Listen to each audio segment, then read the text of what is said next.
Hey everyone, it's Rob B here with Rob D, and this week's data is going to blow your mind. It's not just about if property doubles every 10 years, but we've dug deep, and there's numbers that we're going to talk about today that shocked us.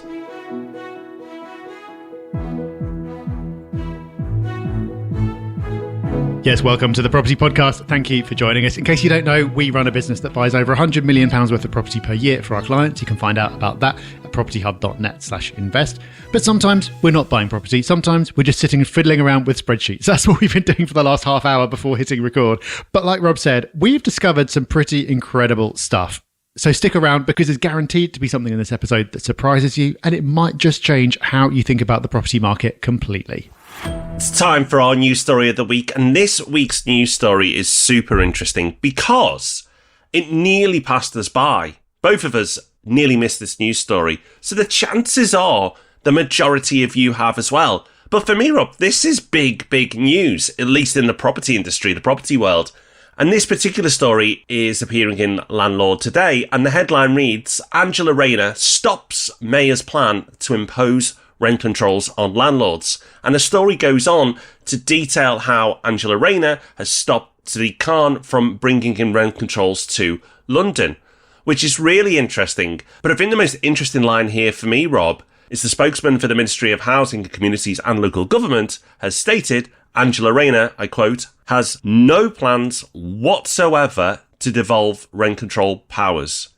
That's quite a statement. And for those who may not remember or recall, leading up to the election, there was a bit of chatter around the Labour Party devolving some of these powers to the regions to allow them, city by city, to decide whether rent controls could be possible. But that's quite a statement, Rob. That goes quite against some of the rumblings we were hearing leading up to the election. That's right. The key word there, I think, is whatsoever. No plans whatsoever. When politicians say they have no plans, that could mean we have no plans today, but tomorrow we might suddenly decide this is a great idea and move ahead full speed. Does sound pretty firm. And then elsewhere in the article, it talks about another quote from the department, which is, lack of supply is fueling the housing crisis. Which, of course, is true. It's not the only factor, but it is a factor and therefore a potential solution.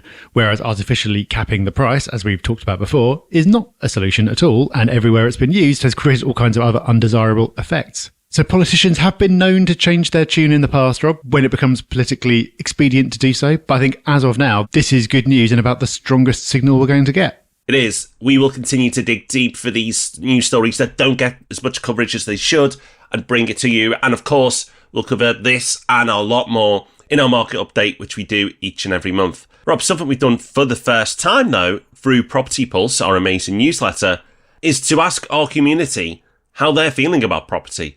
Because there are so many of you now, you have a voice, and we wanted to give you a voice.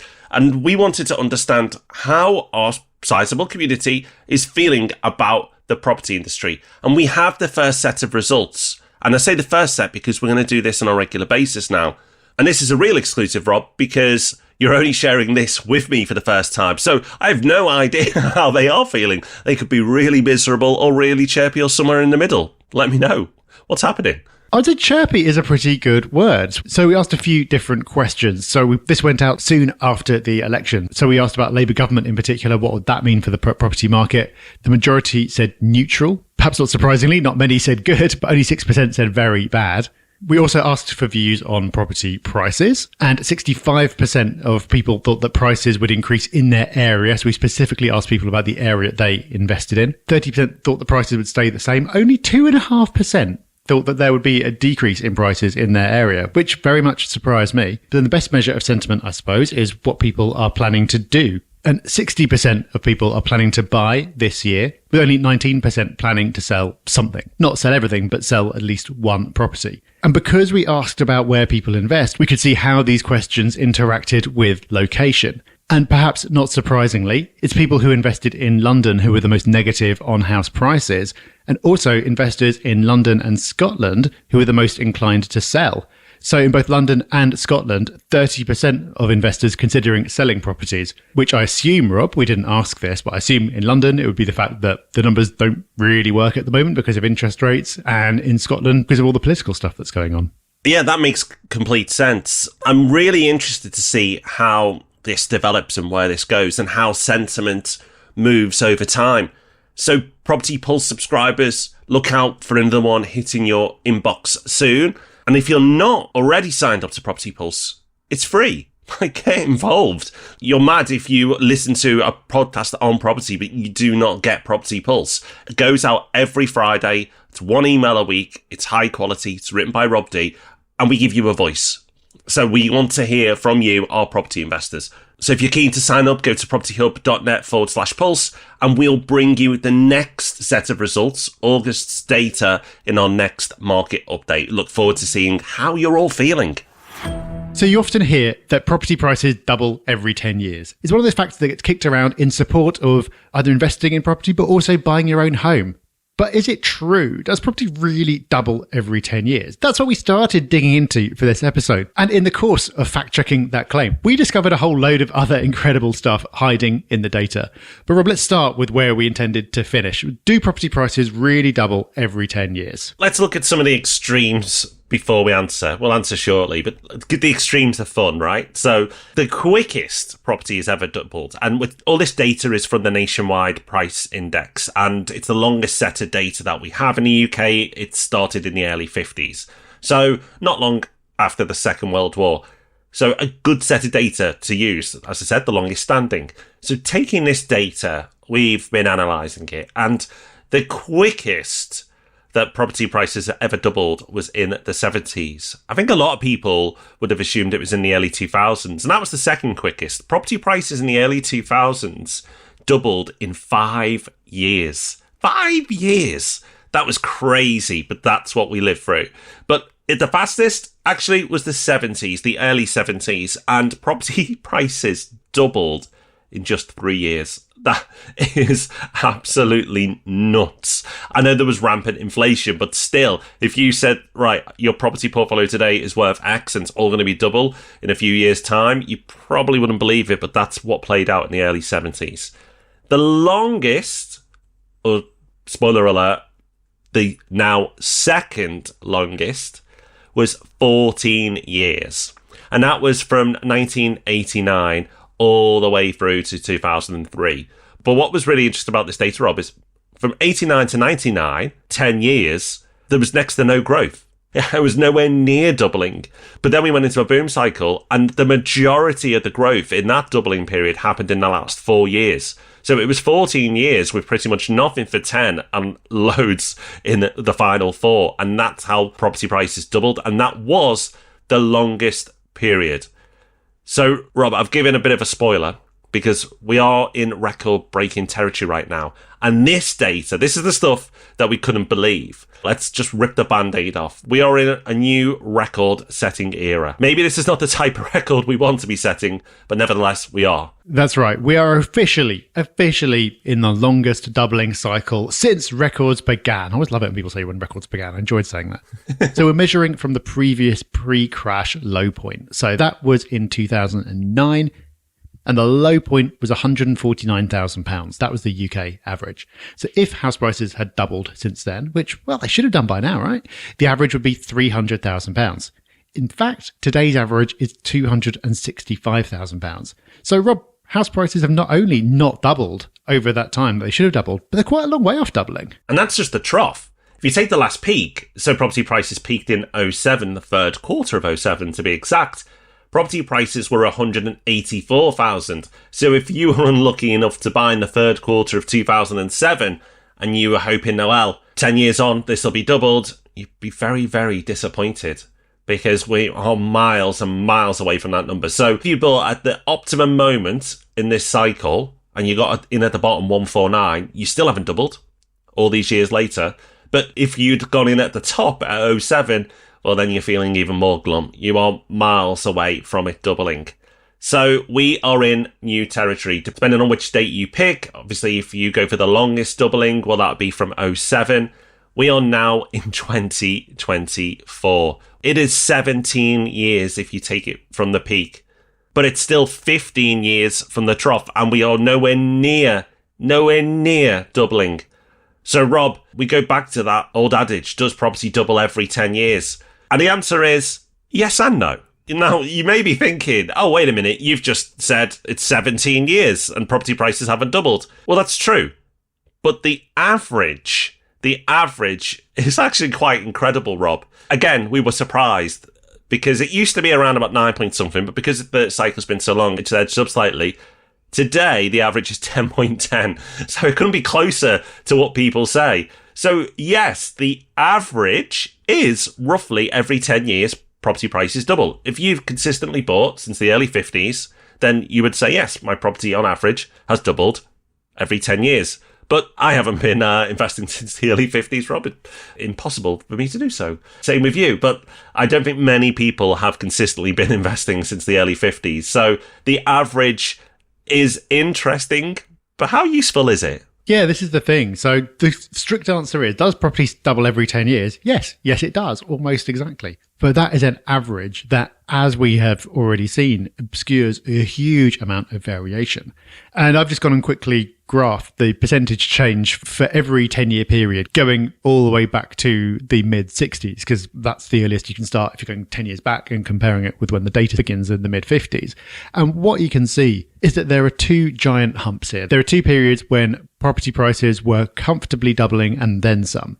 Now, the first of those periods was in the 1970s. As you've already said, Rob, that is largely inflation driven. So property prices were going up like crazy. In fact, if you compare 78 against 68, they went up by 250%. But that's because the price of everything went up. House prices did actually outpace general inflation, but the vast majority of that came from inflation itself. So that is the first big peak. And by the late 80s, early 90s, the average had come back down again. So prices again were not doubling and indeed spent a long time underperforming. The next big spike, when prices again were comfortably doubling, was the early 2000s. So between 2004 and 94, house prices went up by 150%. You had that really, really aggressive growth, especially the last few years of the last cycle going into 2007, which, as we saw, was the peak. And that was not primarily driven by inflation. And that was genuinely house prices outstripping everything else. And I think, Rob, for me, that explains why we are now in the longest doubling cycle. We had such aggressive growth in the early 2000s. And after that, prices didn't actually come down all that far. The drop was only about 15%. So now, as a consequence of that, the last 14 years or whatever it's been have been really disappointing because we're still dealing with the legacy of that huge increase that we had going into the last crash. You know, it's a great idea, Rob. In the slowest cycle ever, starting a podcast on property. This is just bonkers. Like, it's crazy. Yes, it makes sense. Of course it does. You go, well, we've just had a super aggressive cycle and now we've got a really long one. But it's the longest by a comfortable margin if it ended today. But it's not ending today. It's got quite a way to go. So what does all of this mean? Like, yes, it's fascinating, but what does it mean? Like, what should you take from this? And Rob, this probably won't surprise long-term listeners. It won't surprise you. This makes me optimistic because if you have used leverage during this period anyway, as we've talked about on the pod recently, it doesn't matter. You don't need strong growth to do well in property. You need leverage. And if you have leverage plus some inflation, plus some modest growth, you do very, very well. So if you've invested the smart way over the last decade or at any point in this cycle with leverage, then you'll be doing okay. But that's not why I'm optimistic. The reason I'm optimistic is what lies ahead, because all cycles come to an end. And at some point, this cycle will too. This doubling period, you might not want to call it a cycle, you can do, doesn't really matter. But this period will end, and eventually the 09 number will double, and eventually the 07 number will double. And I look back particularly to the last longest cycle, when at 89 to 99 there was next to no growth, but then 4 years later it had doubled again. And that could play out, a version of that could play out again. So I am not saying that all the property we own today will be doubled in 4 years.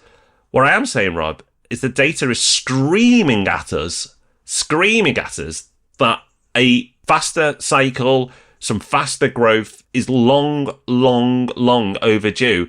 And if property prices continue to do what they've done for so long, there's a value play. And we talked about this in a secret property crash, how you could argue outside of London that there's a lot of value in UK property right now. A lot of value, a lot of stored up value, potential value. And with that in mind, with that in place, you could say, well, what normally happens when there's value? When assets are underpriced historically, what tends to happen? Well, eventually that asset gets attention and prices rise. I think, Rob, and I've teased for a few weeks now that I was going to talk about this, but I think that we will see stronger growth moving forward. And I'm not saying it's a full-on crazy boom, but this year has surpassed most people's expectations in terms of growth. And I think next year, it won't be more of the same. And I'm not going to give a number yet because I don't have to. It's far too early to be making next year's predictions. But what I will say, all things remaining equal, what I said at the beginning of the year in terms of growth, I'll be saying something far bigger at the end of this year, definitely bigger. So I'm encouraged by this because you can do well even in the worst doubling period ever, but it's what the future holds that gets me excited and nervous because there's pros and cons to booms, but it does get me excited just to live through it. We've all been patient fellows here. It's been a long time. Yeah, it really is remarkable. You made the point about when we started the podcast. If you go back and look at what house prices have done compared to a decade ago, we have been podcasting through the most boring point on this graph by an absolute mile. Imagine what it'll do for our download numbers if we do go into a boom. But this brings us back into the idea of the property cycle. And I know I shouldn't be exhuming its corpse just a few weeks after we've buried it, but the cycle would be telling us that we're about to go into this period of strong growth. And if you look at it through the lens of doubling times, it's suggesting the same thing. The reason that I don't think it's time to reanimate the property cycle is that it's a timing thing. I don't know if that aggressive growth is yet. I'm not making predictions here, and lots of things can change very quickly. But I think we could have another few years of steady growth before anything much happens. I don't know if we will. I'm just saying that we could. That probably feels right now more likely than going from here, boom, suddenly into something huge for a couple of years. And if you go and look at the affordability data, you can see that that early 2000s period, we're still unwinding from that. People complain about affordability, and rightly so. In the period from roughly 2002, 2003, all the way up to the peak, affordability got significantly worse. And since then, as a result of prices not particularly going anywhere, affordability has improved, but it's not back to where it was. So while I completely agree, we are certainly seeing value appear in certain regions, on a UK basis, I don't think we're there yet. And it could be another multiple years of nothing before we're ready for that next run-up.